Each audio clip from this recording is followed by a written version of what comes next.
Water, please.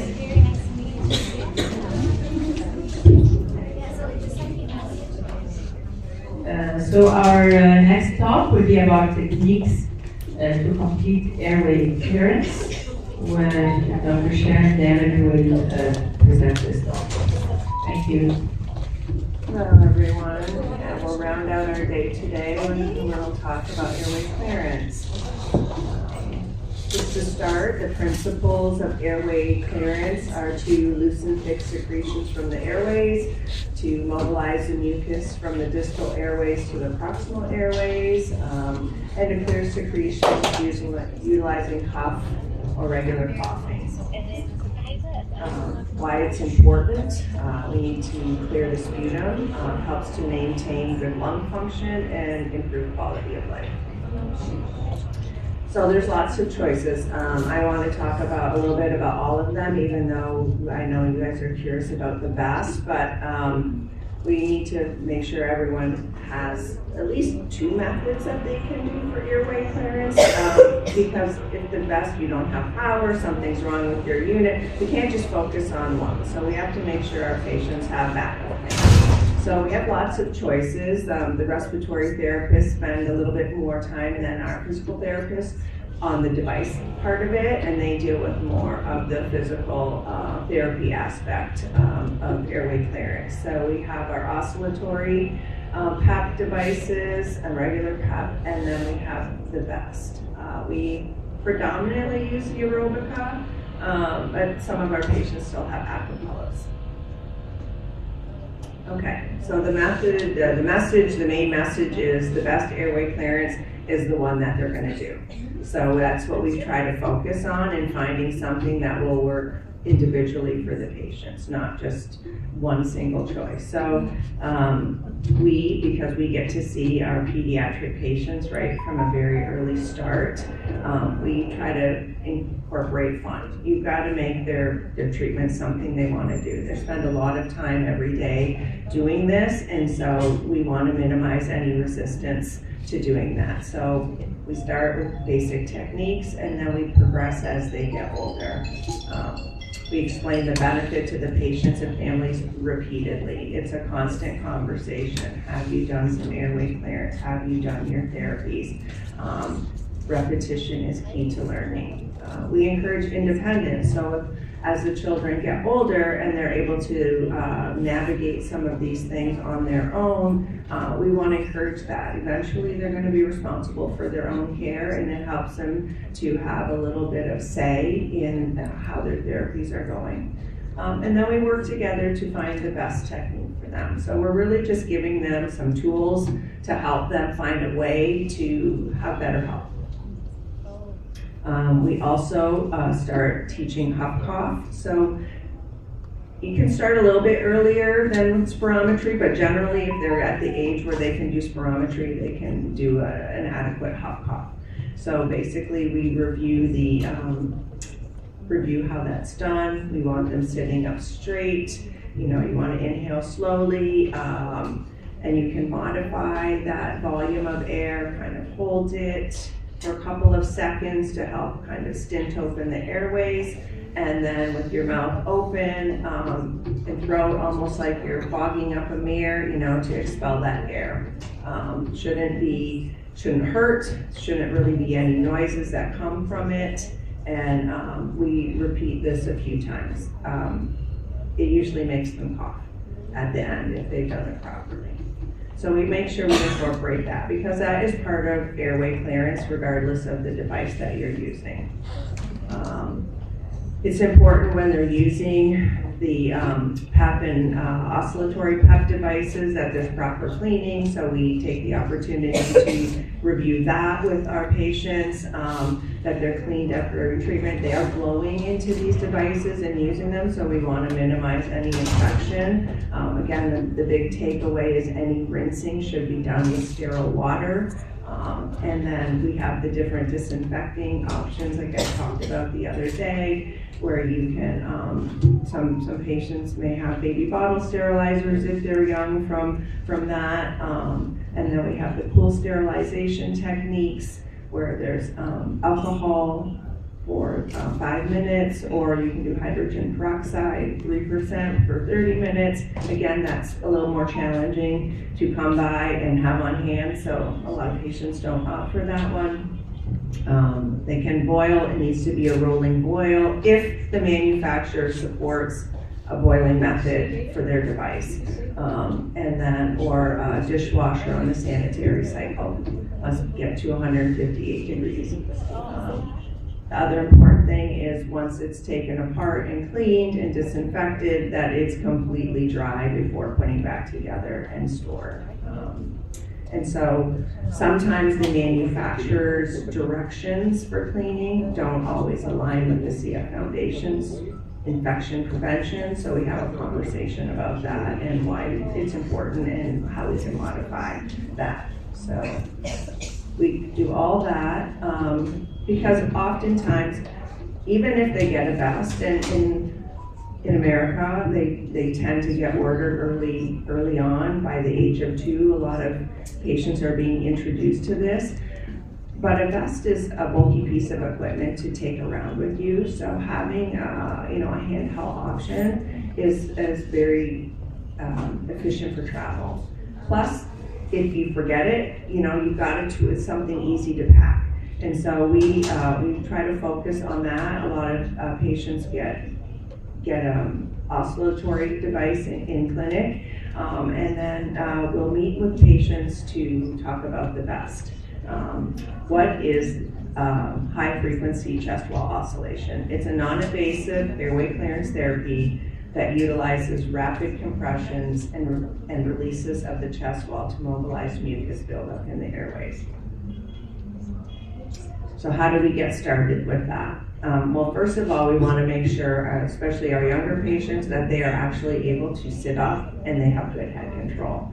And so generally we use an age of around 2, but we have had vests for younger patients that are extremely active and don't have any BMI issues, and we kind of do it on an individualized basis. So we start by measuring around the chest area and the abdomen to get a general sizing, to know what size of the garment it is. Most manufacturers send a little card with the device that gives you an idea of so many centimeters or inches in measurement would correspond to the certain size. So it gives us a starting point that we can use. We're fortunate enough that we have a lot of demonstration units, so we have some multiple things that we can size up ourselves, but in your case you may have to pick one and have that. And so if they're in between sizes, they're right at the kind of the upper limit of what that size might take, you might want to go to the next size so you have room for growth. You should always wear a thin layer of clothing, a shirt, long sleeve shirt, something between the garment and themselves, just to protect from rubbing and irritation. And then once you put the vest on, it's important to make sure you have proper fit. So we start by adjusting the shoulder straps, which have Velcro, and we want length. We want to make sure that the bottom of the garment sits just above the hip bone, so it's covering the thoracic area nicely. And then we talk about the snugness of the fit, so then we adjust the shoulder straps so it's snug, so it feels like a hug but not tight and squeezing. They should be able to get their fist in between the garment and their chest wall to allow for when it inflates. You want it to make good contact and be a nice snug fit, but not so tight that they can't breathe. And then once we kind of get it on and we think we have good sizing, we inflate the vest to make sure that as it's inflated, it's sitting properly. It's not riding up, and we might need to adjust the length a little bit or something. So we want to make sure it's comfortable before we turn the device on to start the oscillations. Selecting settings. So we always start with some basic settings, and then we kind of go from there with our patients to see what's comfortable for them. So the inflation should be like a snug fit. So for our young ones, we might have a pressure, like an 8 is where we might want to start for inflation, but if they're really young and that seems like that's too snug for them, we'll back it down to 6.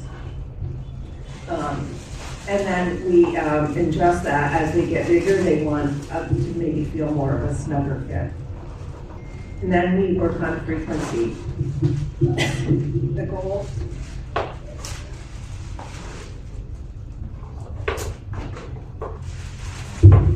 The goal here is to have a varied approach.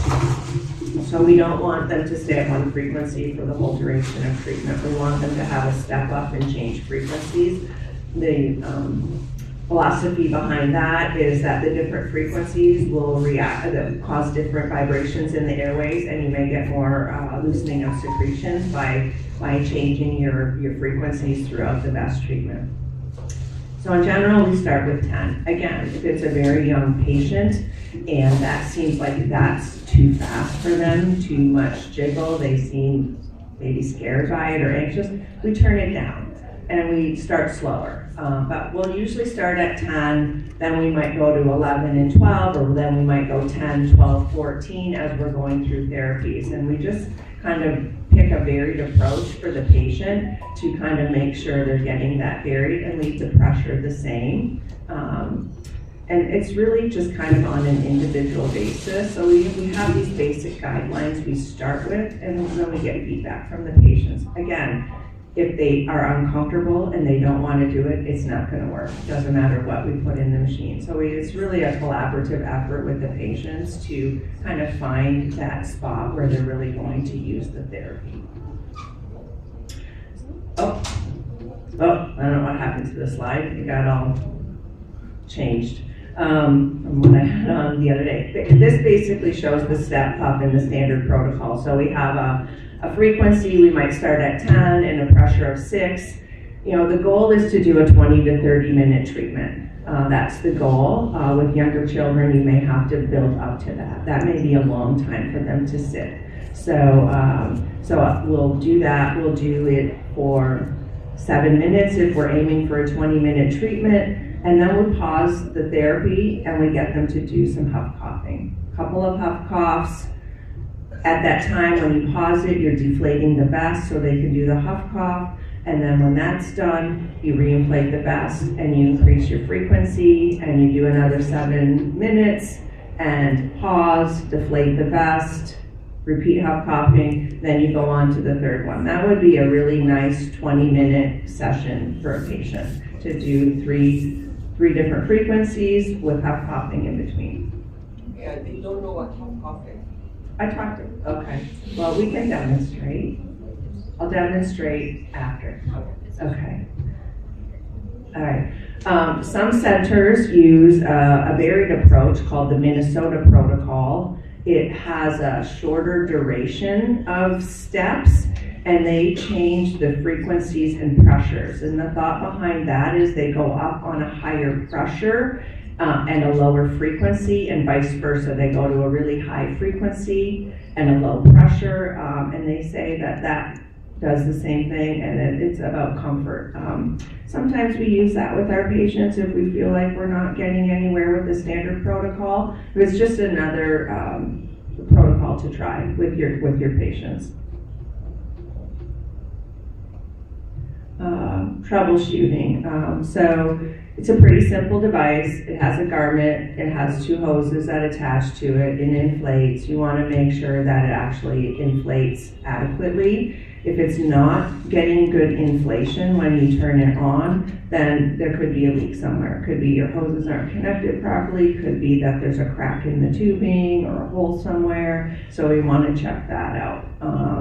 We want to make sure that we're getting good chest wiggle. We usually try to make it fun for the kids. We'll have them talk once we start it vibrating so that their voice is all shaky and they think that's pretty funny. And so that gives us an idea of, you know, what they're doing. You should still be able to talk in sentences while you're doing the vest. It just will sound a little funny. If you're not getting good chest wiggle, you then evaluate, is it really snug enough? The goal on inflation is that you're making great contact between the garment and the chest wall without without any gaps, so that it's really able to do its job. If you hear slapping, then there's space between the garment and the chest wall. Cleaning is very easy. The generator, we just recommend that people wipe that off, keep it dust-free. It's an electrical piece of a device. You want to make sure that it's it's not clogged. You want to check your electrical cords to make sure they're fine, that they're not frayed. And then most vest garments can be cleaned by the manufacturer's directions. So tips for success. We try to make all our therapies positive. They don't think that they don't want to do them to begin with. So we have to kind of try to make it fun, enjoyable, or at least that they understand why they need to do this. You can time your vest therapy with your nebulizer, so you could do your bronchodilator and your hypertonic saline with your vest, and you would wait until you're done all your airway clearance, then to do, if you needed to do an antibiotic or a steroid. You want to put those medications into clean lungs. So after they've done their clearance, they're coughing, they've gotten rid of their sputum, then you wouldn't want those other medications to go in and sit. So there's, you need to be cognizant of that. Patients should always be upright when they're doing their vest therapy, not lying down or reclined. It's not to be done while they're sleeping, just to say they got their therapy done for the day. They should be able to sit up and have good chest expansion, be able to do the coughs. And as I said before, you may need to work up to a full session. So, for some of our kids that are just starting out, we'll say put it on for a couple of minutes and just get them used to doing it with the treatment. Our CF families have a lot of changes that come at them pretty quickly, and so introducing something new sounds really easy to us, just do this, but it's one more step in the process. It's one more change that both the child and the parent has to deal with. And so, we want to work with them. They will eventually get to the full therapy they need to. It's not a rush. It's the same approach we take with spirometry. They need to learn to do it, learn a good technique, and eventually they'll get where we need them to go. And then introducing huff cough early is a great way, because it's an awkward technique. And so it makes people, it's not like coughing, you're keeping your glottis open when you do it. And so introducing it early, when you introduce things earlier, there's kind of less resistance to maybe how silly I look or how weird that feels to me. And so getting our children at a young age and being able to work with them and build those relationships with them is really key. Best part of my day is listening to my staff dealing with the patients in the hallway and how much fun they have with them and how excited everyone is to see each other. Oh, I get you again today. So, this is why we're doing what we're doing, and all the stuff around it, we just find a way to make it work for them. I think that's all I had, but we can talk about huff coughing. So huff coughing is a great tool to be used. I have used it doing spirometries. If I sense my patients got stuff in there, they just can't get out, we'll do a couple of huff coughs and let them rest and repeat our efforts. So it's really a great airway clearance tool. So you're taking in a big breath, pausing, keeping your mouth open, and then you're kind of expelling it out. So there should be no pain. When people say it hurts me to huff cough, they're using their throat instead of their abdomen. It's really, the work is in the abdomen. So tips we use for our kids for that is if they're in the bathroom and the mirror is all foggy, for them to kind of on the mirror. And they get used to keeping that mouth open. Other tips we've used is taking like large bore aerosol tubing. If you cut that into little sections, that's about the same size as that they can put in their mouth also for spirometry, and we get them to practice with that in their mouth. So it's something you can send home from clinic. You can cut, you only need a couple inches pieces, but it's the right kind of diameter for them to keep their mouth open and focus on that, and eventually they won't need to use it. Thank you, Sharyn. Any questions? We're lucky to have with us Dr. Suzanne today. Dr. Suzanne is the head of the physical therapy unit, and they're the ones who do the, the airway clearance with the children and so forth. حضرتك بتعملوا الهوت باف تكنيك ده؟ هوت باف؟ في الاي سي ولكن في الاوت بيشنت؟ لا، معظم الحالات البيشنت هي اللي الحالات دي. Any other questions? حضرتك هتبقي موجودة الأسبوع Yeah, because when Grace comes, what we've done in Ain Shams is that we got the physical therapy department chair to come in and the technician as well to work with Chris, and that added a lot of improvements. So if we can have the same thing for Hadritik, that would be awesome. Okay, thank you very much. Thank you for our guest speakers. Thank you for our attendance. Thank you for our helpers. هناخد صورة جماعية. We'll take a group photo first.